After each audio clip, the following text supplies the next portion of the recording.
Hello students, good morning all of you.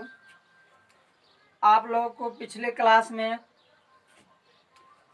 Simple present tense के use का rule number 5 बताए थे, जिसमें आप लोगों को बताए थे कि फ्यूचर टाइम में होने वाले जितने भी फिक्स्ड प्रोग्राम है तथा फिक्स्ड प्लान वाले सेंटेंस हैं उनको सिंपल प्रेजेंट टेंस में एक्सप्रेस किया जाता है। आज हम लोग सीखेंगे कौन कौन से ऐसे फ्यूचर टाइम एक्सप्रेसिंग एडवर्ब्स हैं जो फिक्स्ड प्रोग्राम तथा फिक्स्ड प्लान वाले सेंटेंस में यूज होता है। तो चलिए हम लोग पॉइंट पर आते हैं। देखिए, नोट, फिक्स्ड प्रोग्राम तथा फिक्स्ड प्लान में यूज होने वाले some important future time expressing adverbs, यानी फिक्स्ड प्रोग्राम तथा फिक्स्ड प्लान वाले सेंटेंस में जो future time expressing adverbs use होता है उनमें से कुछ important future time expressing adverbs कौन कौन है।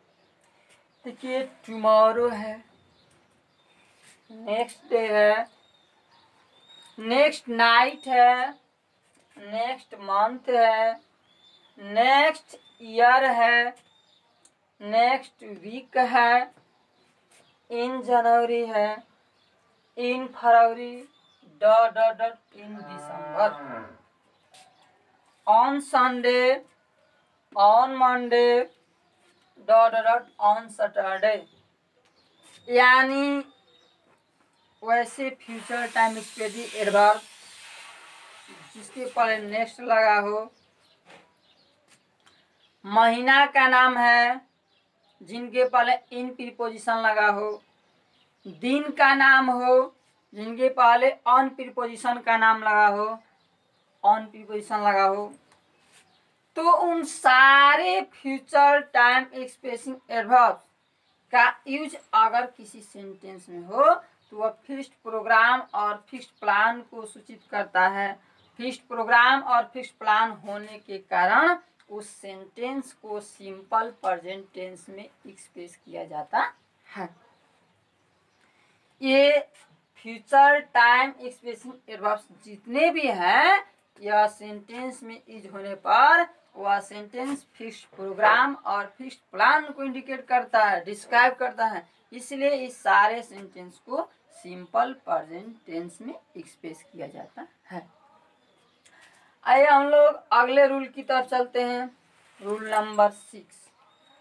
रूल नंबर 6 कह रहा है हियर और देयर से स्टार्ट होने वाले एक्सक्लेमेटरी सेंटेंस में सिंपल प्रेजेंट टेंस का यूज होता है। यानी इस दुनिया में जितने भी एक्सक्लेमेटरी सेंटेंस है जो हियर और देयर से स्टार्ट होता है तो वह सेंटेंस हमेशा सिंपल प्रेजेंट टेंस में एक्सप्रेस किया जाता है। इस बात को हम लोग एग्जाम्पल के माध्यम से समझने का प्रयास करेंगे। देखिए, यहाँ एग्जाम्पल करें, हियर कम्स द बस।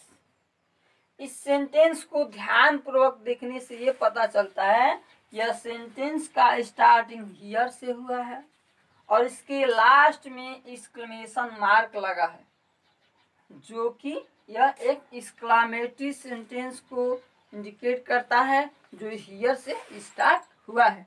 इसलिए इस सेंटेंस को सिंपल प्रेजेंट टेंस में एक्सप्रेस किया गया है। ये सारे सेंटेंस ध्यान से देखिए, ये देयर से स्टार्ट हुआ है, ये हियर से स्टार्ट हुआ है, ये देयर से स्टार्ट हुआ है और ये चारों एग्जाम्पल के लास्ट में एक्सक्लेमेशन मार्क लगा है। या इससे जाहिर होता है कि जो भी एक्सक्लेमेटरी सेंटेंस हियर और देयर से स्टार्ट होता है और जिसका अंत एक्सक्लेमेशन मार्क से होता है तो वह सेंटेंस हमेशा सिंपल प्रेजेंट टेंस में एक्सप्रेस किया जाता है। अब आइए, उम्मीद करते हैं कि आप लोग की बातें समझ में आ रहा होगा। आइए हम लोग रूल नंबर 7 की तरफ अग्रसर होते हैं। देखिए रूल नंबर 7, कंडीशनल सेंटेंस में सामान्यतः 2 क्लॉजेस का प्रयोग होता है। कंडीशनल सेंटेंस में सामान्यतः 2 क्लॉज का प्रयोग होता है। इनमें एक प्रिंसिपल क्लॉज तथा दूसरा सबऑर्डिनेट क्लॉज होता है। यानी कंडीशनल सेंटेंस जो होता है उसमें 2 क्लॉज का यूज होता है। पहला क्लॉज प्रिंसिपल क्लॉज और दूसरा क्लॉज सबऑर्डिनेट क्लॉज होता है। आगे कह रहा है, प्रिंसिपल क्लॉज हमेशा सिंपल फ्यूचर टेंस तथा सबऑर्डिनेट क्लॉज हमेशा सिंपल प्रेजेंट टेंस में एक्सप्रेस किया जाता है।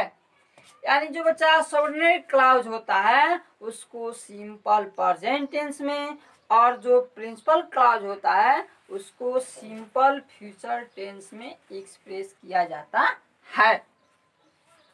देखिए वैसी क्लॉज जो होता है एक सेंटेंस का पार्ट होता है, वैसी क्लॉज जो प्रिंसिपल क्लॉज के अंतर्गत आता है उसको सिंपल फ्यूचर टेंस में, और जो सबऑर्डिनेट क्लॉज के अंतर्गत आता है उसको सिंपल प्रेजेंट टेंस में एक्सप्रेस किया जाता है। किसमें? कंडीशनल सेंटेंस में। आया सबऑर्डिनेट क्लॉज हमेशा subordinate conjunction if, when, before, after, till, until, unless, as soon as long as, in case, etc. से स्टार्ट होता है। यानी जो सबऑर्डिनेट क्लॉज होता है वे सबऑर्डिनेट कंजंक्शन से स्टार्ट होता है। जनरली कुछ इम्पोर्टेंट सबऑर्डिनेट क्लॉज के बारे में, कंजंक्शन के बारे में चर्चा की है। कौन कौन होते हैं? If, when, before, after, till, until, unless, as soon as long as, in case। ये जितने भी वर्ड दिया गए ये सबऑर्डिनेट कंजंक्शंस कहलाते हैं। और ये सेंटेंस के किसी क्लॉज के पहले आता है तो उस क्लॉज को सबऑर्डिनेट क्लॉज बना देता है। ये जो रूल अभी समझाए हैं आप लोग को, इस रूल को आप लोग एग्जाम्पल के माध्यम से समझने का प्रयास कीजिए।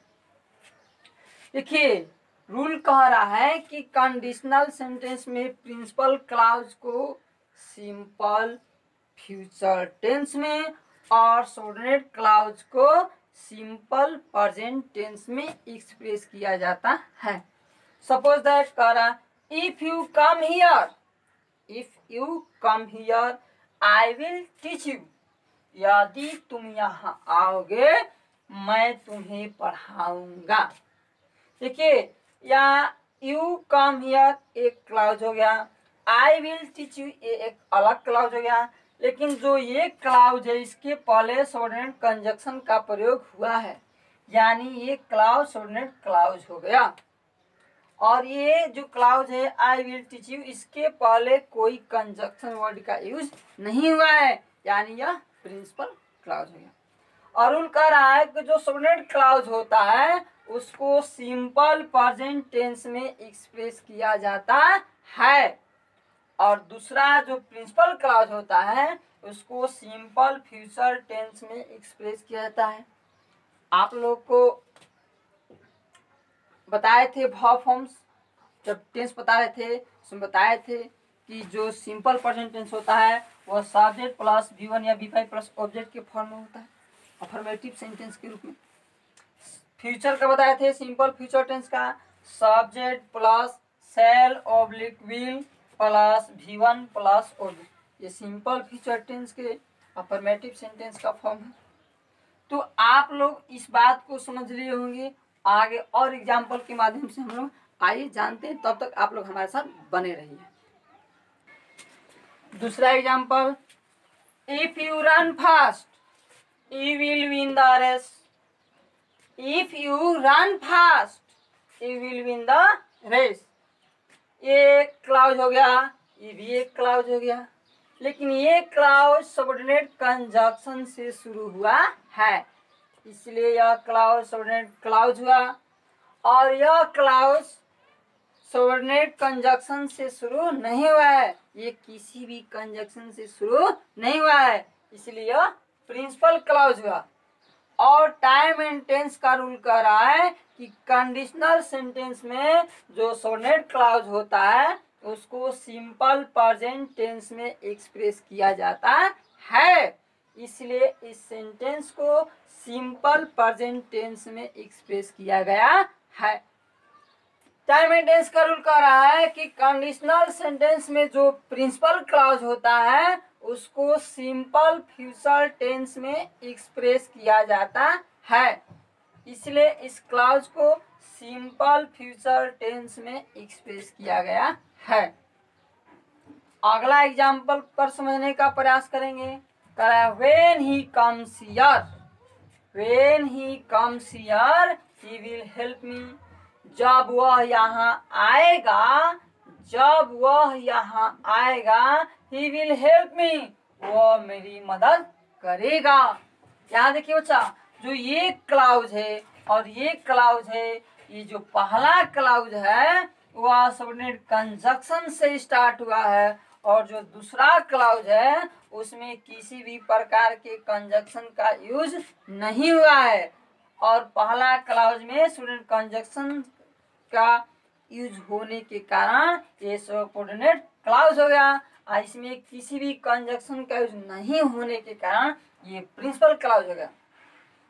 टाइम एंड टेंस का रूल कहता है कि जो सबऑर्डिनेट क्लाउज होता है उसको सिंपल प्रेजेंट टेंस में एक्सप्रेस किया जाता है, और जो प्रिंसिपल क्लाउज होता है, जो प्रिंसिपल क्लाउज होता है उसको सिंपल फ्यूचर टेंस में एक्सप्रेस किया जाता है। चौथा एग्जाम्पल पर समझने का प्रयास करेंगे। Unless she works hard, she will not succeed. Unless she works hard, she will not succeed. अन्यथा वह कठिन परिश्रम करेगा, वह सफल नहीं होगा। यानी वो जो कठिन परिश्रम नहीं करेगा तो सफल नहीं होगा, यानी कठिन परिश्रम करना पड़ेगा।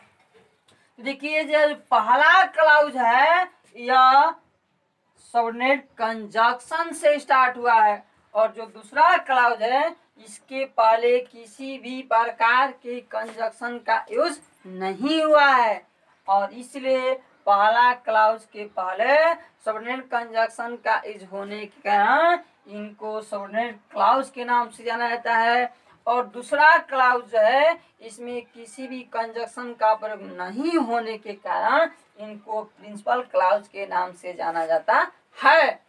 और टाइम एंड टेंस का रूल कहता है कि जो सबऑर्डिनेट क्लाउज होता है उसको सिंपल प्रेजेंट टेंस में, तथा जो प्रिंसिपल क्लाउज होता है उसको सिंपल फ्यूचर टेंस में एक्सप्रेस किया जाता है। तो उम्मीद करते हैं कि आप लोगों को ये वीडियो, ये क्लास अच्छा से समझ में आया होगा।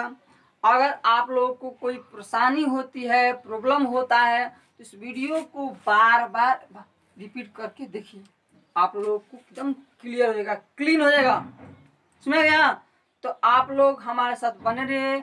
हमारे YouTube channel the genius coaching centre को लाइक कीजिए, सब्सक्राइब कीजिए और बेल आइकन को प्रेस कर दीजिए, ताकि हमारे नए वीडियो का नोटिफिकेशन आप लोगों को टाइम टू टाइम मिलता रहे।